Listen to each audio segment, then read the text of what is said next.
Hey guys, what's going on? This is a new toy that I got. This is the Sig Sauer Sig 516 rifle, and I have to say that it's pretty sweet.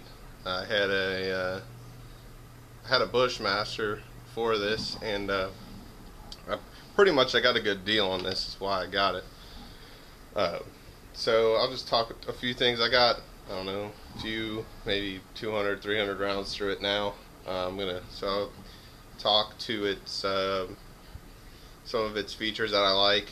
I don't know if there's anything that I don't like about it, but maybe if I think about it, I will go ahead and talk about that. The Sig 516 comes with Magpul furniture, the MOE grip, and a CTR stock, which I have to say I love both of the the hand grip and the stock a lot. This model actually came with the Sig red dot on it, and I have to say that I love this red dot sight.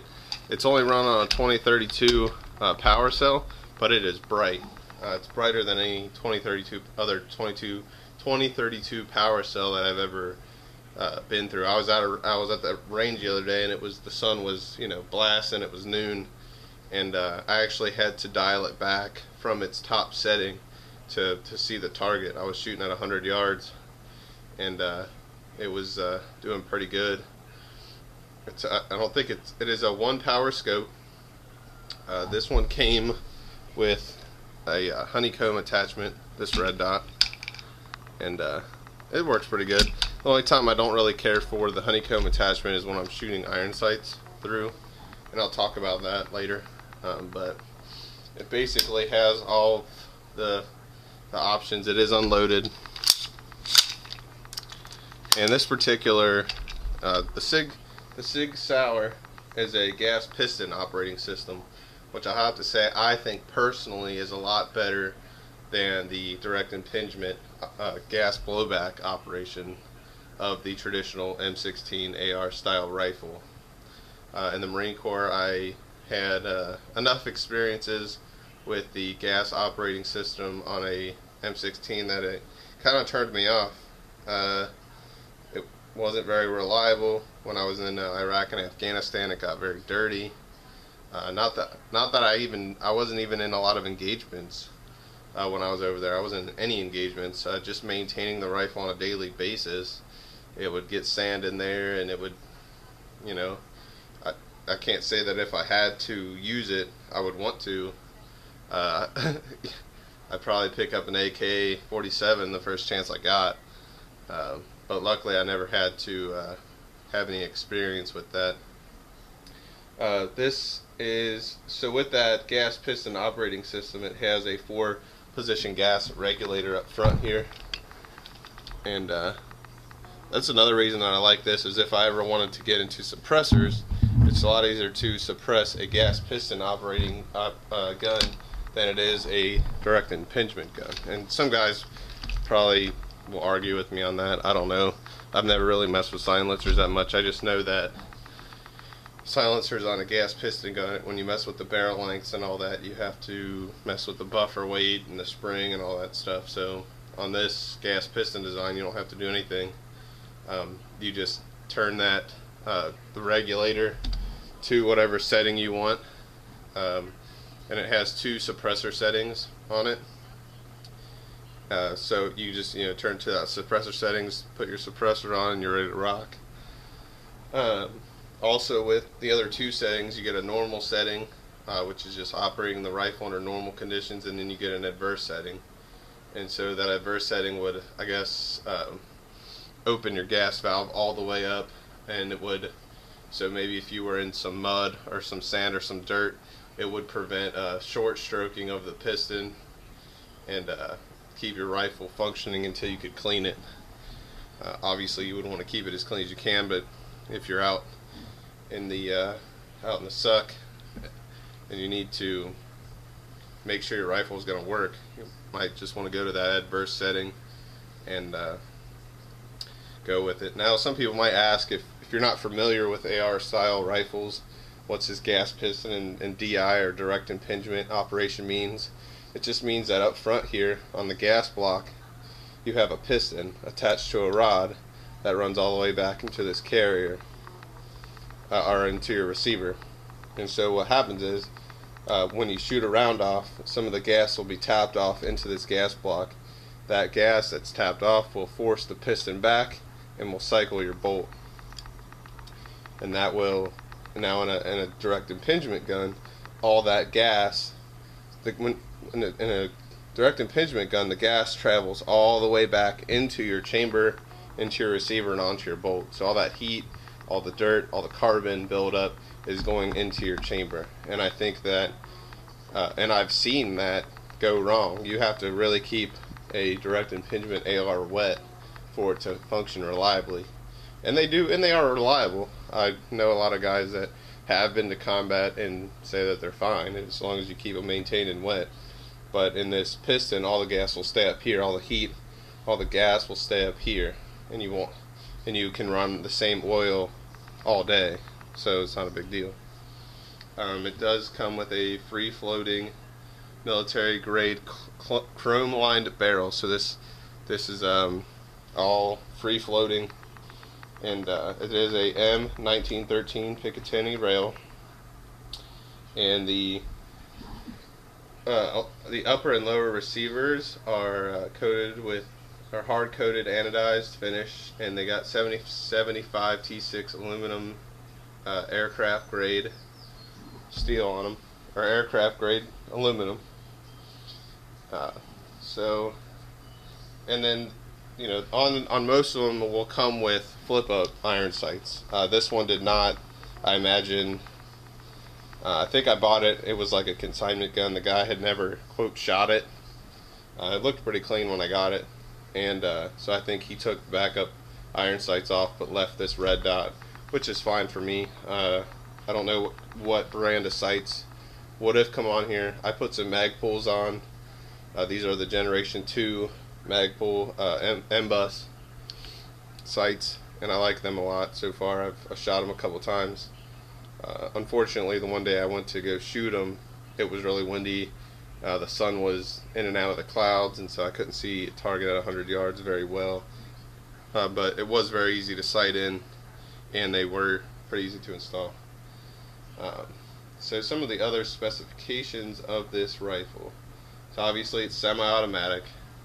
With being gas piston operated, it is a short stroke push rod with a rotating bolt. That's pretty standard, I think, in most piston operated guns. This one is chambered for 5.56 NATO round.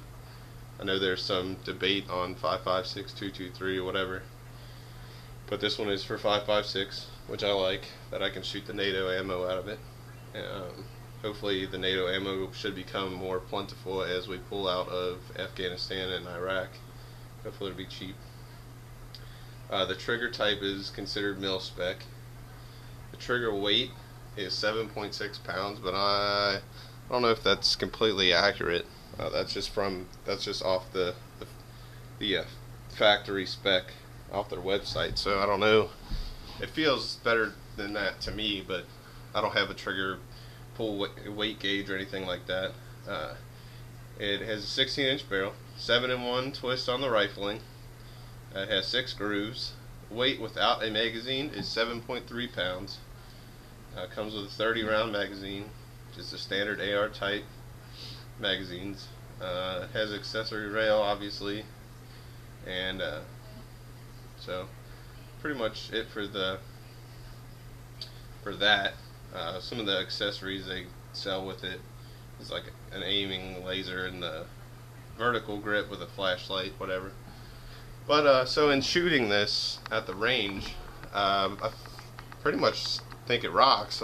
It's pretty accurate. Does 1-inch groups with the green tip M855 ammo and some other ammo. I was surprised with. I had some Nordico ammo that was 55 grain. The other one was 62 grain. The NATO was 62 grain.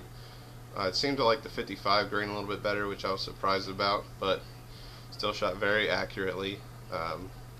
With a red dot at 100 yards on a 5-inch circle, it's pretty hard to keep your place, but it was putting them in the middle with 1-inch groups, stuff like that. The iron sights were great on it.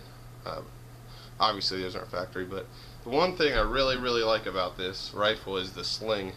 And I'm not sure if this is a Sig sling or not. I'm pretty sure it is, because it features the ability for these to be pushed in and out, and that's milled into the receiver, and it swivels and everything.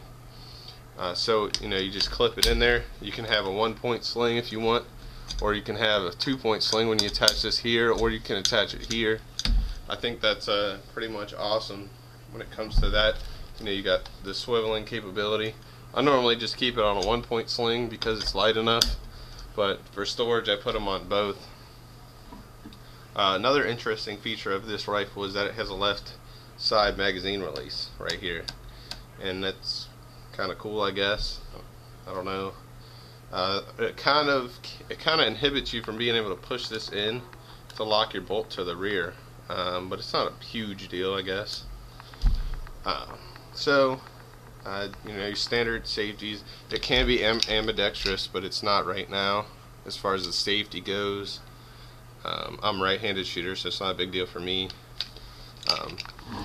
Field stripping is basic as any AR style rifle. You just pop the pins out, pull this out.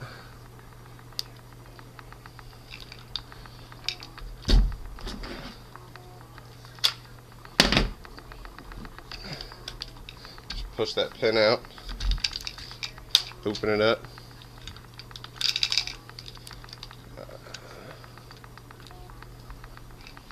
I'm going to do it off camera.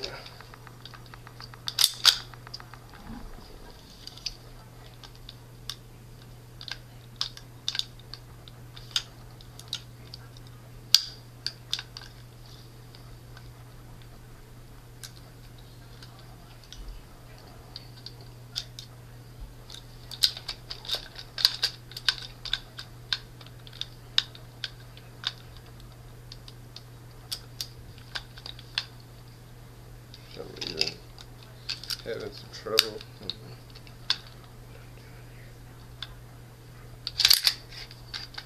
Alright, so you just pop your pin out. I don't know why I had so much trouble with that. But you normally just have to pop that rear one, and all your bolt will come out, and then your charging handle. You'll notice on that it has a the gas key is milled into the bolt, which is pretty sweet. You don't have to worry about staking that gas key and all that. But it's pretty simple. You break it down, put it back together, and you're ready to rock and roll.